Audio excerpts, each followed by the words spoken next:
Ushindi ndio huu hapa, umefika nyumbani sasa. Arusha kutokea Dar es Salaam. Tulifurahi mno. Jamani tucheze. Yaani ni uhakika kabisa, haina longo.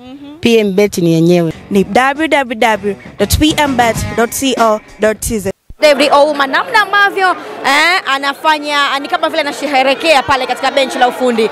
Ni furaha kweli kweli. Unaweza kusema ni madaha ya namna gani haya kocha anayofanya kabla mchezo kutamatika, lakini hiyo ni furaha tu mara baada ya kuingia katika hatua ya finali ya kombe la FA. Naam, ni David Ouma, madaha ni mengi kweli kweli, mbwembwe ni nyingi kweli kweli pale katika sehemu ya benchi la ufundi. Kumbuka kwamba ni mwalimu ambaye alizungumza maneno mengi sana mara baada ya kupoteza katika mchezo wa ligi kuu. Pengine hiki anachokifanya kwa upande wake kinaweza kuwa ni sahihi kwa sababu tu alikuwa anasema amepoteza mechi kubwa, amepoteza mbele ya Simba, lakini leo pengine anathibitisha kile ambacho alikizungumza mwalimu Jonathan Soa.